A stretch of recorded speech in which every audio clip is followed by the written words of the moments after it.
ఉందని నమ్మిన వారికి కళ్ల ముందు కనిపించే దైవం అవుతుంది. లేదనుకునే అల్పులకి ఆమె కళ్ళు తెరిపిస్తుంది. నైవేద్యాన్ని ఆ అమ్మనే పిలిచి తినిపించాడు ఓ చిన్న పూజారి. ఓం శ్రీ కనకదుర్గా దేవి. దత్తాత్రేయ, నేను ట్రస్టీ గారితో మాట్లాడొస్తాను. త్వరగా నైవేద్యం పెట్టేసి మేయర్ గారింటికి ప్రసాదం పట్టుకెళ్ళాలి. నేను వేద పాఠశాలకు వెళ్ళాలి, తొందరగా రండి. అవన్నీ తర్వాత, అమ్మవారికి నైవేద్యం పెట్టాకే వెళ్ళు. నేను ట్రస్టీ గారితో ప్లేట్ల కలెక్షన్ గురించి మాట్లాడి వెంటనే వచ్చేస్తాను. ఎక్కువ మంత్రాలు చదవకుండా త్వరగా కానీ పులిహోర పైన జీడిపప్పు కదలకుండా నైవేద్యం పెట్టు. తినమ్మా తిను. నేను వేద పాఠశాలకు వెళ్ళాలి. ఆలస్యం అయితే మాస్టర్ గారు కొడతారు. తినమ్మా తిను. మా అమ్మవు కదా, తొందరగా రా అమ్మా.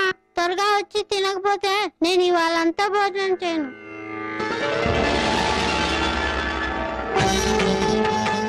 తినమ్మా, చల్లారకుండా తిను. ఇవాళ సామవేదం చెప్తారు, ఆలస్యం అవుతుంది. తొందరగా తినమ్మా.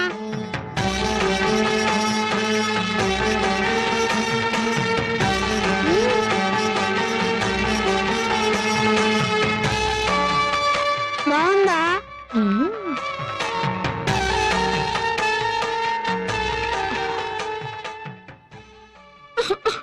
పొలం మారిందా? శివుడు తలుచుకొని ఉంటాడు.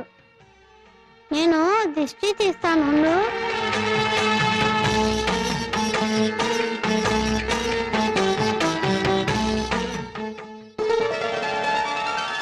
ఆలస్యం అయిపోతుంది. అవతల ప్రసాదం తీసుకెళ్ళాలి.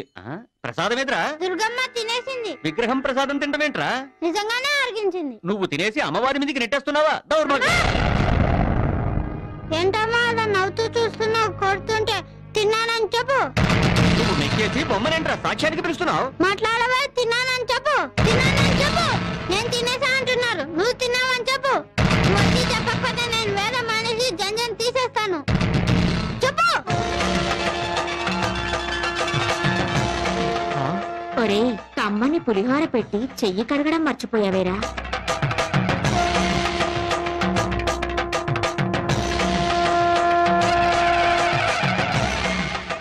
క్షమించమ్మా కనకదుర్గ.